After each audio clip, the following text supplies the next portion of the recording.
இல்லத்தில் அதிமுக பொதுச் செயலாளர் இபிஎஸ் உடன் அன்புமணி ஆதரவு எம்எல்ஏ சந்திப்பு நிகழ்ந்திருக்கிறது. இது தொடர்பான கூடுதல் விவரங்களை நம்முடைய சேலம் செய்தியாளர் கோகுலிடம் கேட்கலாம். கோகுல், இந்த சந்திப்பினுடைய நோக்கம் என்ன, முக்கியத்துவம் என்ன?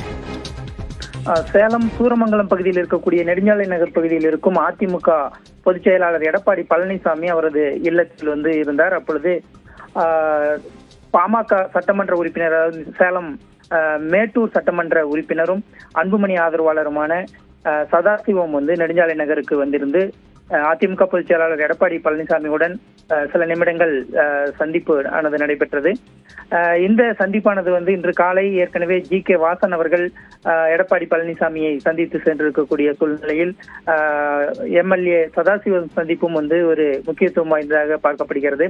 ஆனால் இதனை தொடர்ந்து அவர் சிறிது நேரத்திலேயே சந்தித்து சென்ற பின்னர் அவர் ஒரு கோவில் கும்பாபிஷேக அழைப்புதல் கொடுப்பதற்காக வந்ததாக தகவல்கள் வெளியாகி இருக்கிறது.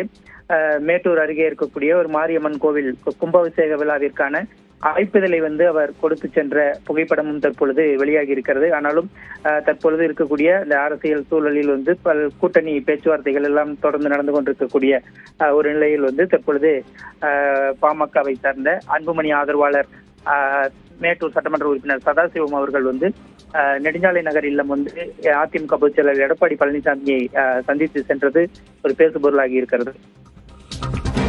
விவரங்களுக்கு நன்றி கோகுல்.